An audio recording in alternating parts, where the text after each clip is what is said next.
नवरात्रि का उपवास और भूखी सास। सास ने पकड़ ली थी नवरात्रि के उपवास रखने की जिद। 9 माताओं के लिए 9 दिन व्रत रखूंगी। मैया की भक्ति में शक्ति है। मैया हमारे परिवार को अपना आशीर्वाद जरूर देंगी। लेकिन अपना शरीर तो देखिए माँ जी, आपका एक पाँव घर में रहता है और एक पाँव डॉक्टर के यहाँ। फिर से बीमार हो गई तो जय माता दी के साथ राम नाम सत्य भी। अरे राम राम राम, कैसी बातें कर रही हो बहू। राम नाम सत्य हो मेरे दुश्मनों का।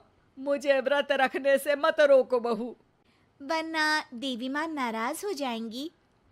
नहीं, तुम्हारी सासू माँ नाराज हो जाएंगी। अरे पर माँ, भूखे क्यों रहना है? देवी माँ थोड़ी ना चाहती होंगी कि उनके भक्त भूखे रहें। और आपकी तो सारी मनोकामना पूरी हो चुकी है ना माँ। लालच है बेटा, लालच बुढ़ापे में भी खत्म नहीं होती। अरे तुम चुप करो जी। तुम्हारी भी उम्र है भक्ति भाव करने की। ज्यादा बड़बड़ की ना तो तुमसे भी उपवास रखवा लूंगी। हाँ। अरे रौद्र रूप क्यों धारण कर रही हो मेरी माँ। रख लो व्रत।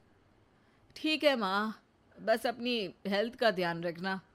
अरे उसकी चिंता तुम मत करो बेटा। मैंने टीवी पे देख लिया है कि व्रत में क्या क्या खाने से शरीर में कमजोरी नहीं होती। अच्छा ही है, वरना ऐसा ना हो कि 9 दिन के बाद तुम मैया के द्वार की जगह सीधा हरिद्वार। अरे तुम मुझे हरिद्वार क्यों भेजना चाहते हो? क्योंकि अब तुम्हें मायके तो भेजने से रहा। बाबूजी, क्यों माँ को परेशान करते रहते हो? अच्छा माँ, ये बता दो कि आपको व्रत में खाने के लिए क्या क्या चाहिए होगा। सास के सामने सब हार जाते हैं। माँ के कहे सामान को बेटा लेकर आता है। नवरात्रि का पहला दिन है। नाश्ता कर लो, स्वस्थ रहो, मस्त रहो। मेरा व्रत से ध्यान भंग मत करो। अच्छा ठीक है ठीक है। भूख लगेगी तो मेरी तरफ मत देखना। आई बड़ी। तुम कोई खाना हो जो तुमको देखूंगी। आए बड़े। माँ जी, ये लीजिए आपका फरियाली मिक्सचर। इससे व्रत नहीं टूटेगा। अरे इतना सा? दिन भर भूखी रहने वाली हूं, थोड़ा तो और ला दे। पर ये सब तो सपोर्ट के लिए होता है ना माँ जी, पेट भर के थोड़ी ना खाना होता है। करवा चौथ का व्रत नहीं रख रही हूं जो कुछ ना खाऊं पीऊं। हाँ यार, ये तो मैंने सोचा ही नहीं। तुम इतने सारे व्रत रखती हो तो मेरे लिए करवा चौथ का व्रत क्यों नहीं रखती?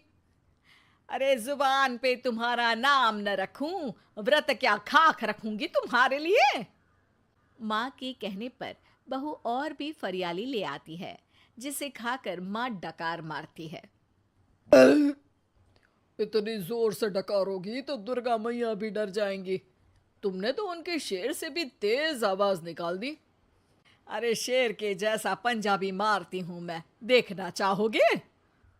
तुम्हें पता है ना, व्रत रखते समय हिंसा वाली बातों से, विचारों से और बुरी चीजों से दूर रहना चाहिए। सही कहा। बुरी चीजों से दूर रहना चाहिए। इसीलिए तो तुमसे दूर जा रही हूं, दूसरे कमरे में। सास ने कई सारी ऐसी चीजें खाई जिनसे व्रत ना टूटे। बहू, सब्र का फल मीठा होता है। इसका मतलब ये थोड़ी है कि तू मुझे शाम तक फल नहीं खाने देगी।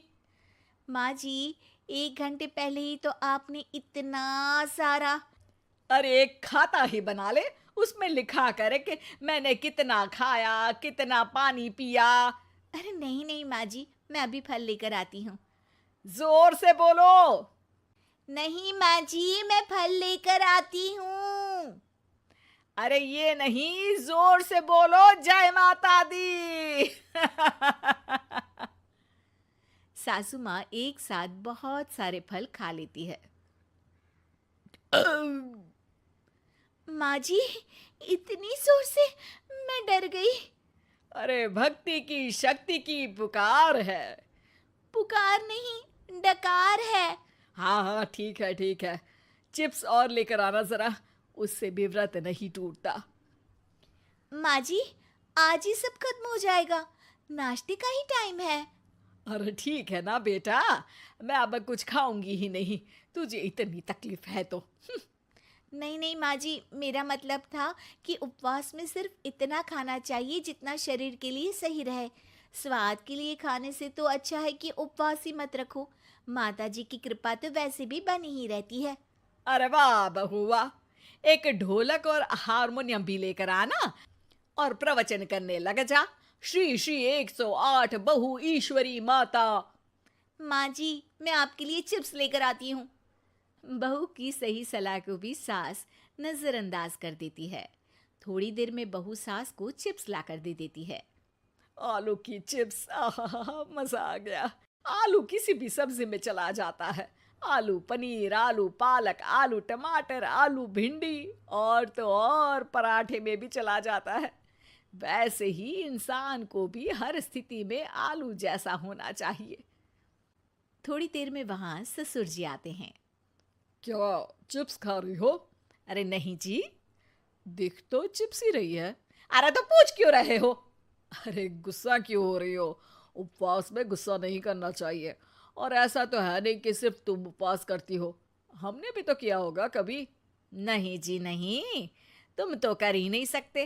तुम उपवास में भी भेजा खाओगे और भेजा खाने से उपवास टूट जाता है।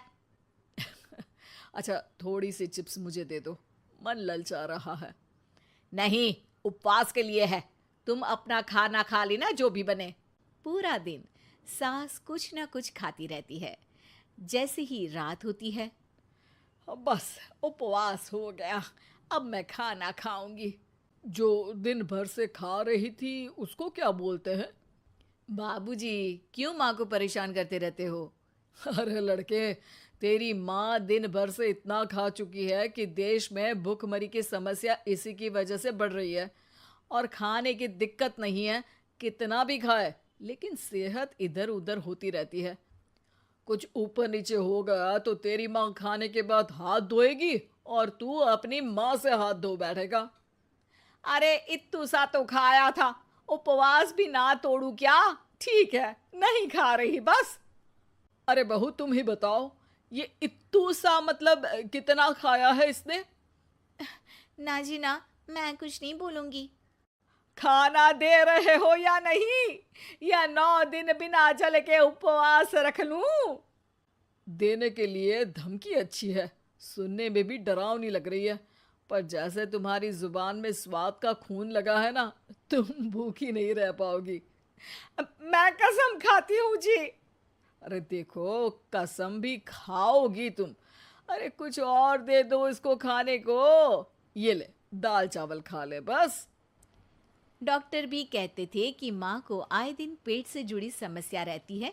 बस इसी के लिए घर वाले पहले उन्हें उपवास नहीं करने दे रहे थे, लेकिन जब उपवास करने दिया तो माँ ने इतना फरियाली खाया कि घर वालों की चिंता बढ़ा दी। और जैसा कि घर वालों को डर था, अगले दिन उनकी तबीयत खराब भी हो गई। डॉक्टर को बुलाना पड़ा। अरे जितनी बार आप बीमार होते हो उस हिसाब से तो मुझे एक क्लिनिक आपके घर में ही खोल लेना चाहिए। या फिर क्लिनिक में ही इनका एक अलग कमरा बनवा देते हैं डॉक्टर साहब। बाबूजी, पिताजी, मेरे जनक, क्यों हमेशा मजाक करते रहते हो? डॉक्टर साहब, माँ का पेट खराब है। क्या खाया था? जो मिला जो दिखा सब कुछ। अरे बस भी करो जी। बस तो तुमको करना था खाते वक्त। देखिए, खाना अच्छी बात है और उपवास भी आदमी को रखते रहना चाहिए, लेकिन तब जब शरीर लायक हो। पहले दिन ही बीमार हो गई तो 8 दिन कैसे होगा? आप व्रत मत रखो और खाने पीने पे ध्यान दो। मैं गोलियां दे रहा हूँ। आप भी कुछ खाने को ही दे रहे हो? हाँ, इससे जल्दी ठीक हो जाएंगी, समझ गई हैं आप? अब तो ठीक ही होना है ना मुझे। जोर से बोलो। जय माता दी। जय माता दी। जय माता दी।